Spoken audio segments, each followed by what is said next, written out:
Nowadays, actually lesser people have access to education, which kind of makes it a privilege. The fact that a lot of people don't have access to education doesn't make it less of a basic need. We still need doctors, we need teachers, we need police officers, and that we cannot have those without them attending university.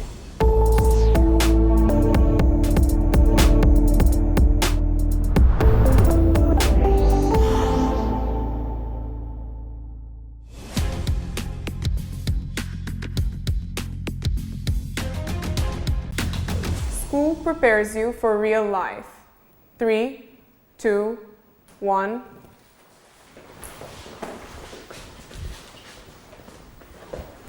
This is a highly controversial topic because there are many aspects of real life which school does not prepare you for.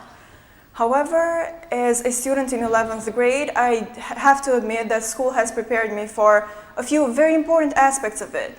I've learned how to socialize, I've learned time management, skill management, I've learned how to explore my own skills and passions. So I believe that it is a huge assist, it is a huge source of help when it comes to being prepared for your life. From my point of view as a student, I view education as this long process of learning about the world while navigating through life. But I believe that education in itself is the making of a good citizen who is capable of leading a fulfilling life and also contributing to society. I can say that I disagree with this statement because school teaches you the basic needs in mathematics or sciences or other social subjects, but it doesn't teach you how to actually manage your time or how to pay taxes or things that are essential when you grow up. Education, by definition, is the process of receiving or giving new information to individuals. For me, it is a long process which does not end until the day that we die, and we learn new things every day, not simply by going to school, but even through our co-workers, our colleagues, our friends, and other people. Well, if you think outside of the knowledge we get from school, we also have other aspects of school. We have school breaks, we have friends that we learn there, we learn people from all kinds of classes, all kinds of backgrounds. We know that society is very diverse, and we know that a lot of people have very diverse needs, very diverse wishes, and we also deal with a pretty good success rate. What is society comprised of? How many people are geniuses? How many people are bullies? How many people are nice, kind people? How many are not kind people? And that prepares you very well for your life beyond school. For me, education is the set of all things that sculpts the human mind, and because the mind is a very complex machinery, the ways to sculpt it, so education is very complex and it can take many forms. Actually, I have to disagree on this because school really does teach you stuff like general, for example, in biology, chemistry, English and everything else, but school doesn't necessarily teach you the stuff that you actually want to learn. For example, school doesn't teach you how to cook pasta and you Google it. So everyday life is not that close with school, and school, in my opinion, doesn't prepare you at all for real life. It's just some extra knowledge that you get. Well, I'd say that school is very well incorporated in life because, as you said, you don't know how to cook pasta from school, but you ask your parents, you ask your grandparents, and school knows that you live in a community. You can ask people for cooking and for everyday chores and for practical things. We don't have to learn it in school, and what we can learn in our families and communities. I'll have to stay 50-50 on this prompt because I agree to a point that school prepares you for real life, considering the aspect of socializing with people and getting to interact and developing basic human skills. But at the same time, I don't think that school is the environment that prepares you for real life. I think that experiences are the key that actually prepare you and take you further for real life. I think that education has to do with the amount of resources, techniques, and methods that are used to particularly raise interest and properly educate individuals and future citizens of this society. I do agree with all that's been said, but I think that the biggest problem is that what we learn in school, most of the subjects aren't really practically related to our daily life. For example, I really appreciate all the subjects that we do, but for me personally, it would be better if we did more subjects like public speaking, personal finances, independent living, because they really prepare us for life. I do agree though that all the subjects that we learn in school are important and do prepare us for life, but I think that there should be more subjects related to our everyday life or related to the life we will do when we go out to the world after school. By education, I understand the process of gaining knowledge, of gaining not only academic knowledge, but also knowledge such as values, morals, ethics, critical thinking, etc. Considering that there are schools that actually teach finance and public speech, a lot of high schools that actually deal with that. So, but it's in a really limited time. I think it should have been in a longer period of time. Some schools in some other countries have it in a longer Yeah, I time. know, Exactly. but I'm I talking would have about. to say that some high schools in America even have pottery or culinary classes, etc. But I personally believe that the point of school is not to simply teach you some facts that you will memorize for a short period of time and then forget. From my personal experience, school teaches you how to learn. School teaches you how to study and how to interact and how to stay alive and how to enrich your soul and your body. So there are many aspects to it which are definitely useful to lead a good life. I study only for exams. 3, 2, 1.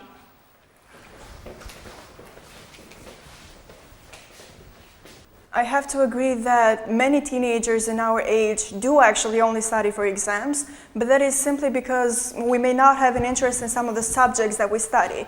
And since we're not interested in the course material, we only study to get a good grade. I agree with the statement because for me personally, it's not a problem if I go to school without learning regularly, because only by listening to the lesson, for me, it's not a problem to go the other day and explain all that has been said. I think that can be explained by a simple biological process, which your brain is simply more adaptable to learning memorizing or to just keeping the information in your mind just by listening to it. But there are actually people who don't have that type. They can be visual learners. They need something to visualize. They can be short-term listeners or memorizers. That's something that has to do with the way your whole system works.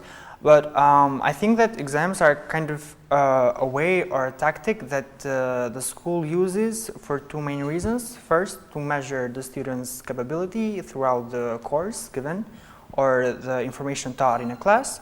And second, to actually push students to revise or learn what they didn't learn. Yes, I agree, but not all students are like short-term visual learners or listeners.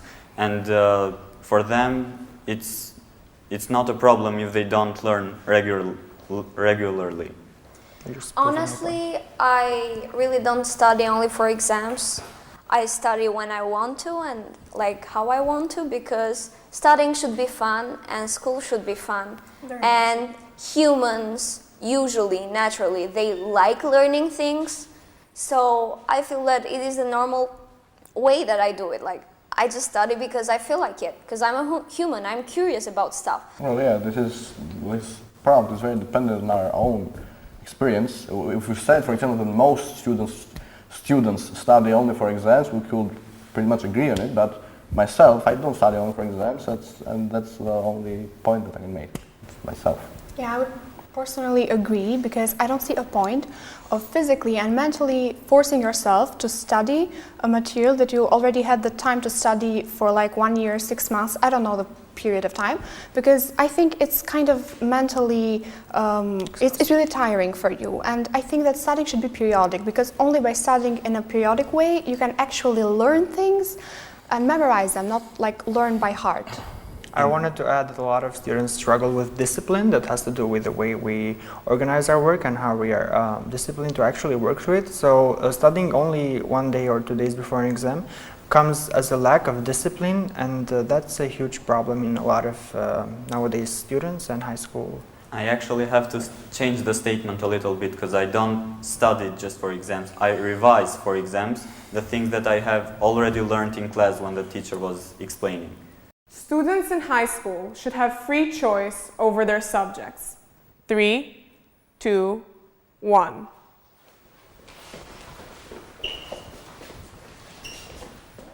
To be honest, I only disagreed with this prompt because with a little detail, the definition of free choice, of free will. I think that the free will is not is achievable, but in the majority of people it is not present free will. And so we can never fundamentally have a free choice of our subjects. That's why I disagree.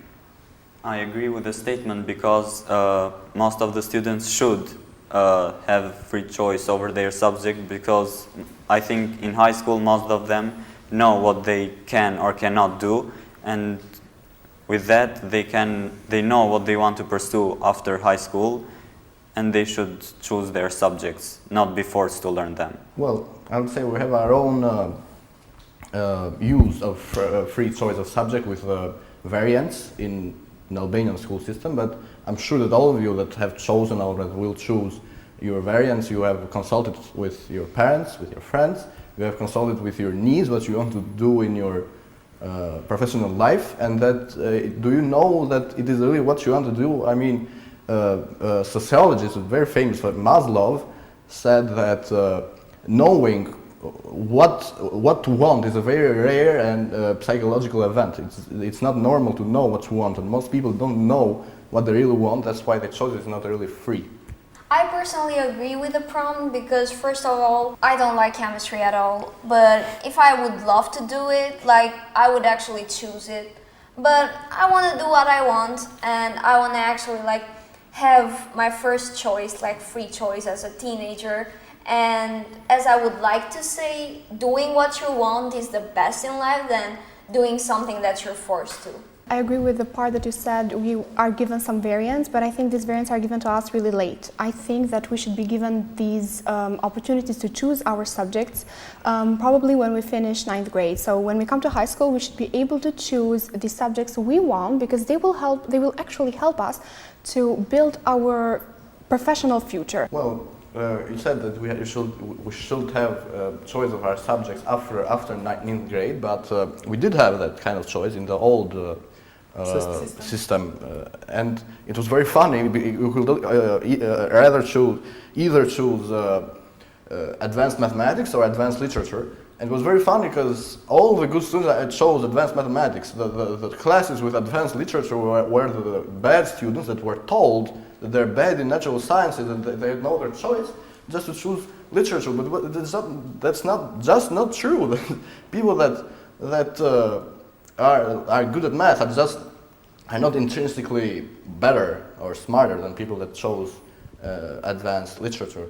I have to agree on that approach, because even in my high school, all the students who choose to study social sciences or justice in their 3rd year of high school are considered students who aren't good at maths or sciences of nature. That is a huge misconception, and I think that it is damaging because it doesn't allow certain students who have a passion in justice to pursue it. I agree, because if you are able to choose your subjects, school will become more joyful, because you will attend the school with passion, and and whether you are in school, you're gonna think that like today I have my favorite subject, and it will be fun. Could you give an example of when you or someone you know made the wrong subject choice that they later regretted? I can make an example. Like, my friends chose the variant of like going to become a doctor and stuff, and they have like chemistry, physics, mathematics. And since we had online school before, it's really hard for them to catch up with a lot of sciences because you cannot learn them online. It's pretty hard. And now they're regretting it because they aren't good at all of these sciences and they have to work harder. So in my case, I didn't choose that variant that had like chemistry and biology and mathematics and physics. And I chose another one, and I do not regret it because I chose what I wanted, and they were kind of even affected by parents or even affected by like friends. But I like considered taking my parents and my friends' opinions, but I didn't take it by heart, so that's why I'm here today. Well, I would give another example of choices that are very, very high variety. Choices of university. You don't have much more variety than that. And we are 18 years old, 19 years old. We have a pretty conscience, a pretty ripe conscience. And we still have people that regret it because their parents say that they should be engineers, they should be doctors. And if you see, for example, in Albania, the courses of philosophy or sociology, they are the worst. High school students go to philosophy. It is a shame. It is a choice, It really is. but still, the worst students go to philosophy, and the best students should go to medicine, to economy, to engineering. And so again, it's not a free choice. And they are 18 years old. Imagine if a 6th grade student or a 9th grade student is given this free choice. That's never going to be free. It is even more painful that there's an even stronger stigma against law students in our country, because the ones who choose to study law, which has a fundamental role in our society, are students who generally don't do well in science. And I have to be honest, I too would be hesitant to study law in Albania, because even though my favorite subjects are bio and chemistry, I know that most people would be very judgmental towards me and assume that I would choose to study law because I couldn't do meds. I think that Arber's point has to do more with the mentality, and it's a problem that should be analyzed to the root of it. If we go further into Albania, so Albanians still have the mentality and stereotype thinking that medicine, engineering, and everything that's considered fancy or smart enough is something that provides you with money, and the whole world is running for one goal, and it's money. People simply don't just follow their dreams for their pleasure or for their own achievements, they follow it for money. And Albanians, considering their actually poor country and their mentality is always oriented towards money, they're only fighting for that, and they're losing the desperate desire of following their dreams and making their dreams come true.